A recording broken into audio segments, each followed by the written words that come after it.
Yo! You might be wondering, hey, this guy hasn't made a video in a while. What the heck has he been doing? Well, I'm going to do something a little off topic. I haven't been doing any videos in a while in the garage with cars because I've been working on my house. I'm planning on selling it. I'm going to get out of here and start something new, do something fresh. I bought this house about 10 years ago when the market crashed, and right now it's worth about 3 times more than what I paid for it. So I got to do a little work to it just to get it up to snuff. This thing had water damage and a whole bunch of stuff. I don't know how I got this house on a conventional loan, and I've just been kind of working on it little by little, trying to turn it into something nice. And I pretty much got it, and I'm going to sell it and keep the profit, and then I don't know what I'm going to do after that. I don't know. Put a lot of money in my pocket and go from there, I guess. I don't know. But I'm going to do something a little off topic here. I've been insulating my basement because this place had water damage really bad. I had to fix the foundation on the outside. It had a bunch of black mold. I had to tear all the insulation and the sheetrock off of the walls and make sure that it wasn't flooding anymore, and I wasn't getting any water in my basement. And I finally got everything figured out. About the last thing I had to do was dig up the yard and put some drain tile in and stuff. And the city really hasn't been up to snuff about the inspectors about how to do this right without getting any black mold and water problems. And contractors have been saying whatever they've been telling you is wrong, and you should just glue foam board right to the walls. The foam board isn't fireproof, so you got to put sheetrock over it. And I've been waiting for years and years and years for somebody to come up with a good idea, and they finally have it. So I got this stuff. It's called CSI Max Polyiso Continuous Insulation for Exposed Interior Use. I haven't seen any videos on this stuff. I could only find it at Menards. Home Depot and Lowe's both don't have anything like this. And this stuff is sold. It's 155 inches, so it's R9.6. And in Minnesota, you're supposed to have at least R12, but that's only like a 3% difference. And I can actually get a government rebate using this at about $5 a sheet. I think they were about $45 a sheet, and I needed a whole bunch of them. The neat thing about this polyiso is the fact that polyiso is flame retardant, so it's not like the pink foam. It's really not as sturdy, though. It kind of picks apart real easy. But on the exposed side, it's just aluminum, and it's got a thin sheet. Here, I'll show you. It's got a really thin sheet of fiberglass underneath the aluminum, so it's actually pretty stiff. You can't poke your finger in it like the regular aluminum back polyiso. So they say you can leave this unpainted, and you can just put it on, and it's pretty solid, and it looks really pretty. I'm down to the last piece. I absolutely love it. Here's one room I did. There was a bar in here, and it was all just bad water damage, really bad. And I ripped the bar out, and there was a toilet next to the bar and like a partition, which didn't make any sense. And I put some lights in here too. But that's what it looks like when it's done. And I can tell it's a lot warmer in here. It looks like a damn grow room in here. I had to do that, a little bit of stuff there, and I repainted all the conduit because it was like all the conduit and all the pipe work in here was like pink and like urine yellow in the beam. I painted the beam. And yeah, that's my product right there. It's really beautiful stuff. And this side was pretty much already finished, and there was no water damage in this part of the house, so I left that alone. You can see that's the opening where the bar was. I just closed it up and sheetrocked all of this. And there was a wall where the stairs was too, and I ripped the wall out. There was actually 2 walls. Actually 3 walls. There was a double wall, like somebody put a wall over a wall, and I ripped all that out because there was like mouse piss and it just stunk so bad around here, and I just did that for fun because the steps kind of moved a little bit. And it's pretty cool, but I'm going to show you how people do this. Well, I'm going to show you how I do this anyways. There's not really many videos on it, but I'm going to show you how I get this done. And it's going to work really nice. I'm not really a carpenter or a contractor or anything either, so if any of you people are watching this and you see a problem with what I'm doing, hey, I'm all ears, man. You know, throw it out there. Tell me what you know, if there's a better way to do this. Yeah, just for other people. But whatever I'm doing, I'm keeping it this way. First things first, for cutting this stuff, I saw this from a guy on YouTube. He just used I think it's a 4-inch putty knife, and it's rounded. And I sharpened this one edge. It seemed like the best way to do this with the least amount of mess. So thanks, other guy on YouTube, for that. I don't know who the heck it was. I got a regular sheetrocking square here. I need to do one cut on this one piece. And I just got some clamps that I got from Harbor Freight to clamp this down.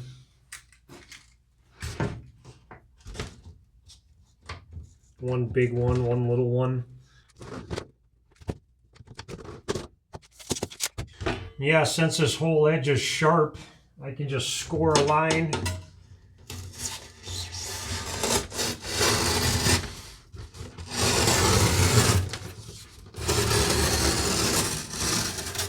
I'm doing the fiberglass side up so I can cut through the fiberglass.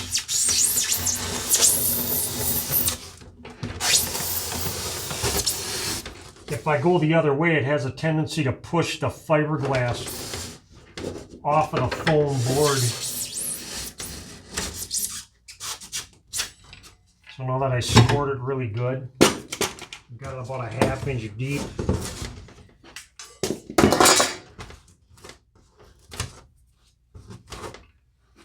I can just use the rounded edge and just keep scoring this and cutting it deeper and deeper until I get all the way through.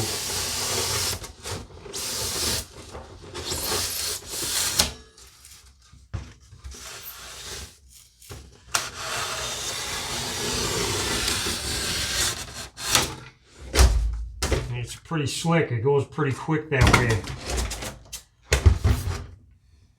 So that's how I've been cutting my pieces. I have all kinds of holes already drilled in my concrete from the rotten boards that were up here 9 years ago. I took those things out. So I can utilize a few of these, but there's some places I gotta drill. I just have a 1/4 inch concrete drill. I'm just gonna find a good place to put one right in the middle here. A lot of times it just goes right in. Some people will tell you need a hammer drill for stuff like this, but I don't have one. So if I run into a big rock or something in here that it doesn't want to drill through, I got this just, I don't know, Phillips screwdriver tip I found laying around somewhere, and I can just hammer it in here and just bust up the rock that won't drill. Because some of it can be pretty hard. I also marked the depth of the anchor with black tape so I know how deep I need to go.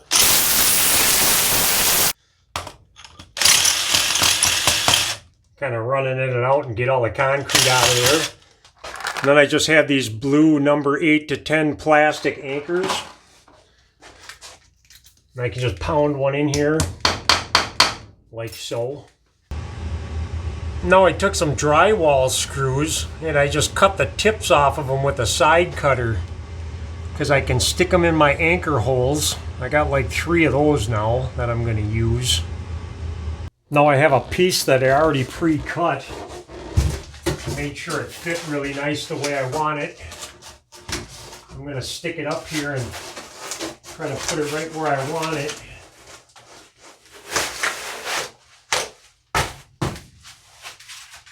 That's really nice. Voila. Now I have my 3 marks for my screws. I have a straight punch. Now that I got my holes on the back side, I can just punch them all the way through.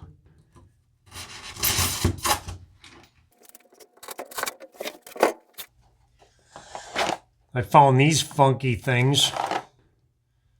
1 3/4 EIFS washers. Nice big plastic jobbies. And I'm using number 10 by 2.5 inch stainless steel sheet metal screws with the tapered ends. See, they're tapered. I can just stab these in here for now. I don't want to poke them all the way through. And for the exposed spots on the bottom, in like the top, and every other exposed stuff like around the windows, I got this cold weather aluminum foil tape. It's 2.83 inches, so it's almost 3 inches. It's really nice and thick. I really like it. This foam board has some kind of grease on it or something from the manufacturing process. So this tape really doesn't stick really well unless you clean all that grease off. And I just got some regular brake cleaner because I'm a mechanic and I have it laying around and it works great. And I'm just going to swab it down with brake cleaner wherever I'm going to put this tape so it sticks really well. Now that I've done that, I got a regular pair of scissors. I don't want the bottom to be exposed. I'm pretty sure you got to cover it or seal it or something, but I kind of want to leave it open just in case I get a little moisture or something in the bottom crack of the floor. Sometimes when you get a really horribly bad rain or like in the winter time in Minnesota, once in a while you get the frost to heave and then it thaws out with a lot of snow and it actually makes a gap right in between the dirt and the concrete and the foundation, and water runs right down. And sometimes once in a while, maybe once every 5 or 10 years, it'll run through the bottom edge of the concrete. So I kind of want to leave that exposed. I don't want to seal it. So I don't know if I'm being extra cautious or if I'm doing something wrong, but it makes sense to me. So that's how I'm doing it. You know. So yeah, I just cut a chunk and I don't know, I'll leave like 1/4 or 1/2 inch gap right here.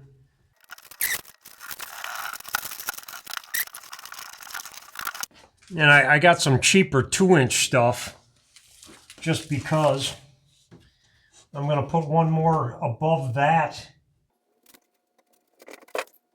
I guess my thoughts behind this is because, well, for one, it's going to help this stick a little better, but it really doesn't move because as soon as you bend this nice thick aluminum tape, it's pretty much there to stay.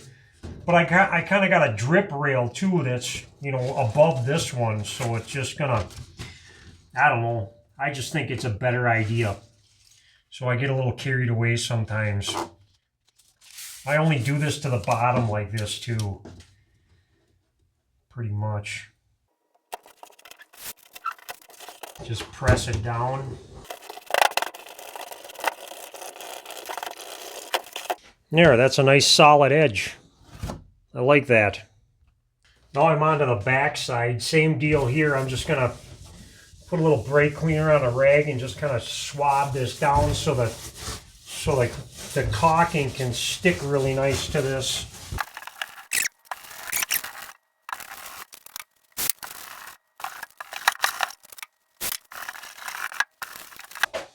And then I'm using this kind of construction adhesive, Loctite PL3X.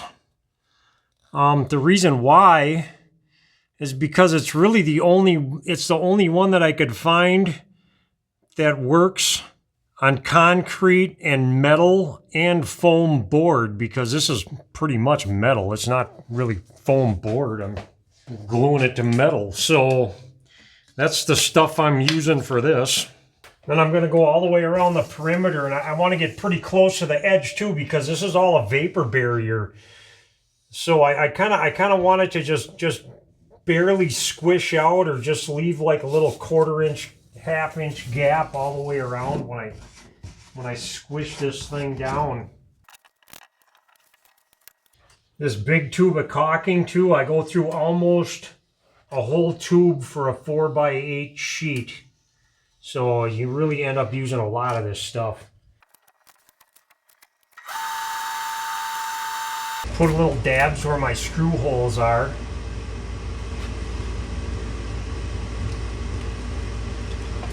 I put an X in it too, so it's separated in 4 different spots. So it should be a good vapor barrier that way, I think. I washed the wall as best as I could. There's like 3 layers of textured paint on here. None of it looks better than the first. Whatever. I'm not painting over it. I'm going to try to put this up here without touching the glue on anything. Screw this sucker down.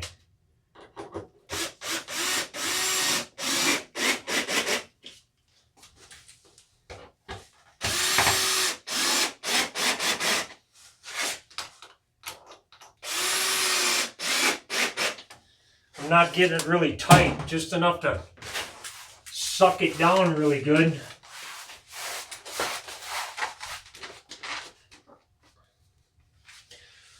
Some people say too, you can just glue it down without screwing it in and just hold it there somehow, and I don't like that idea. I'd rather screw it in.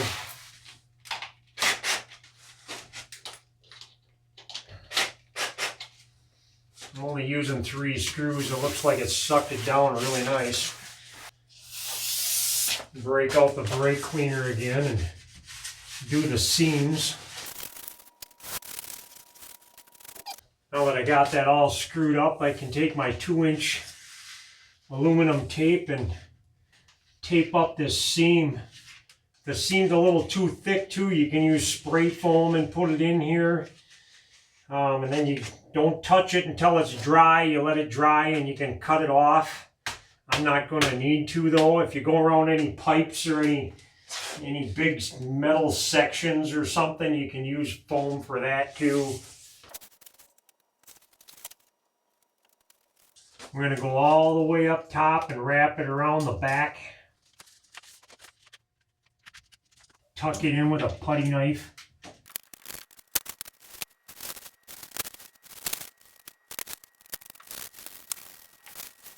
And there it is. Everything's nice and warm and beautiful now.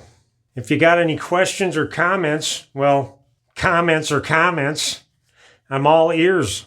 Okay, bye.